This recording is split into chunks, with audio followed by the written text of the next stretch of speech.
এটা হচ্ছে OnePlus-এর সবথেকে কম দামি অফিসিয়াল একটা device OnePlus Nord 30AC।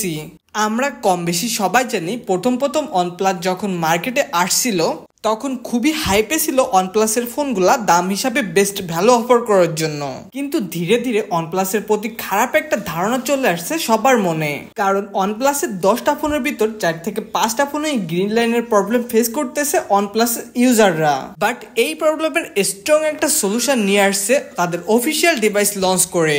OnePlus Nord 30AC ফোনটিতে গ্রিন লাইন তো আসবেই না, সেই সাথে 3 বছরের ভিতর ফোনটি স্লো হবে না। প্রথম যেমন পারফরমেন্স পেতেন ফোনটি থেকে সেই একই রকম পারফরমেন্স 3 বছর পর্যন্ত পাবেন, এমনটাই দাবি করছে OnePlus। আচ্ছা, এগুলো নয় ঠিক আছে, বাট ফোনটিতে কি কি খারাপ দিক রয়েছে এবং কি কি ভালো দিক রয়েছে তা আজকে আমরা খুঁটে খুঁটে বের করব, এবং এই ভিডিও শেষের দিকে ফোনটি কেনা উচিত হবে কিনা আর কিনলেও কোন ইউজারদের জন্য কেনা উচিত হবে তা নিয়ে একটা ইনডেপথ আলোচনা করব, তাই ভিডিওটি সবাই শেষ পর্যন্ত দেখবেন। প্রথমে ফোনটির আউটলুকের কথা বলতে গেলে পলিকার্বনের দ্বারা তৈরি রিয়ার প্যানেল ও ফ্রেম।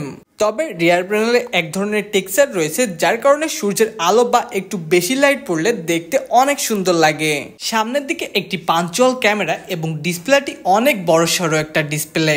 ফোনটির ডিসপ্লেটি বড় হলেও ওয়েট ডিস্ট্রিবিউশন ঠিক থাকে, হাতে নিয়ে ফোনটি খুবই কমফোর্ট ফিল করবেন। ফোনটির ডিসপ্লেতে রয়েছে 6.72 ইঞ্চের একটি IPS LCD প্যানেলের ডিসপ্লে, যার রেজলিউশন হলো 1080x2400 পিক্সেল এবং রিফ্রেশ রেট 90 হার্জের। এর ডিসপ্লেতে ফুল এইচডি প্লাসের ডিসপ্লে ব্যবহার করেছে, এটা খুবই ভালো ব্যাপার। বাট ডিসপ্লেটি IPS না হয়ে অ্যামোলেড হলে ব্যাপারটা আরো ভালো হইতো, কারণ এই প্রাইস পয়েন্টে কিন্তু কিছু ফোনে অ্যামোলেড ডিসপ্লে রয়েছে, বাট স্টিল এটা IPS ডিসপ্লে হিসেবে খুবই ভালো একটা ডিসপ্লে বলা যায়। ফোনটি আউটডোরে ব্যবহার করতে কোনো প্রবলেম হবে না, কিন্তু ডিরেক্ট সানলাইটে গিয়ে ব্যবহার করতে একটু স্ট্রাগল করতেই হবে। এই ফোনটি সব থেকে যে দিকটি ভালো লেগেছে আমার কাছে তা হলো এটাতে স্টিরিও স্পিকার রয়েছে অ্যান্ড এটার সাউন্ড কোয়ালিটি পুরাই অস্থির, অনেক লাউড বেস ঠিকঠাক কন্ট্রোল করে ক্লিয়ার একটা সাউন্ড প্রোভাইড করতে পারে। আর এই ফোনটি সব থেকে খারাপ লেগেছে এটাতে মাত্র 4GB র্যাম ব্যবহার করেছে। প্র্যাকটিক্যালি যারা এই বাজেটে ফোন কিনে তাদের ভিতর ম্যাক্সিমাম মানুষই র্যাম রম অ্যান্ড ডিজাইন দেখে ফোন কিনে থাকে, তাই কাস্টমার যখন দেখবে এটার র্যাম মাত্র 4GB তখন এটার ভিতর কি আছে বা না আছে এটা দেখার আগেই চয়েস লিস্ট থেকে বাদ দিয়ে দিবে। প্রকৃতপক্ষে ফোনের র্যাম বেশি থাকলে যে ফোনের পারফরমেন্স অনেক ভালো হবে বিষয়টা একদমই এমন না।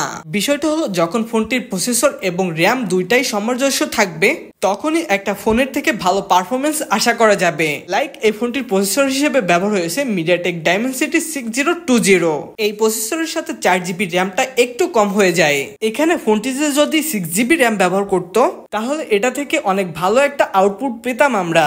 এর মানে এই না যে ফোনটির পারফরমেন্স অনেক খারাপ, দাম হিসেবে ফোনটির পারফরমেন্স অনেক ভালো বলা না গেলেও ফোনটির পারফরমেন্স মোটামুটি ভালো।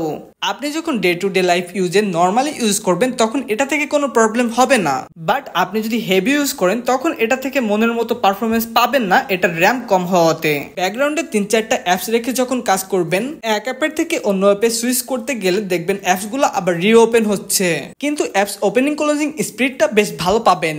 এই ফোনটি সবকিছু পাওয়ার আপ করার জন্য রয়েছে 5000 mAh এর ব্যাটারি এবং বক্সের ভিতরে রয়েছে 33 ওয়াটের একটা ফাস্ট চার্জার।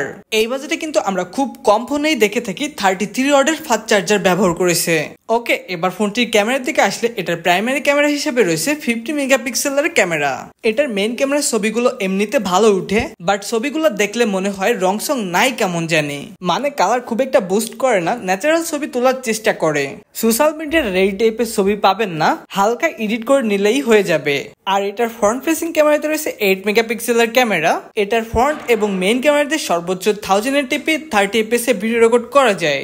এটা থেকে ভালোই স্টেবল ফুটেজ পাবেন, আপনারা হেঁটে হেঁটে ভিডিও করলেও কাজে লাগাইতে পারবেন। ভিডিওর শেষ পর্যায়ে চলে আসছি। ফোনটির দাম 16,000 টাকা, আর এই 16,000 টাকা দিয়ে এই মুহূর্তে ফোনটি কি কেনা উচিত হবে? আমার অ্যান্সার হ্যাঁ, কিনতে পারেন, বাট সবার জন্য কিন্তু ফোনটি সুইটেবল অপশন হবে না। যারা অনেক বেশি হেভি ইউজার আছেন তারা এই ফোনটি ইগনোর করবেন। ফোনটি ওভারঅল সব দিক থেকেই মোটামুটি ভালো, বাট একটা জায়গায় কমপ্লেন, এটাতে মাত্র 4GB র্যাম ব্যবহার করেছে। এটা যদি আরো একটা ভেরিয়েন্ট থাকতো 6GB র্যামের তাহলে এটা ধুমায় সাজেস্ট করা যাইতো। এখন ফোনটি কাদের জন্য আসলে ভালো হবে? যারা অনেক বেশি মিডিয়া কনজিউম করেন এবং ছবি টবি তোলা হয় মাঝে মধ্যে মধ্যে ফোন থেকে ভালো ইউআই অপটিমাইজ এক্সপিরিয়েন্স চাচ্ছেন, 5G একটা ফোন খুঁজতেছেন, তাদের জন্য এই ফোনটি খুবই ভালো একটা অপশন হতে পারে আমার মনে হয়।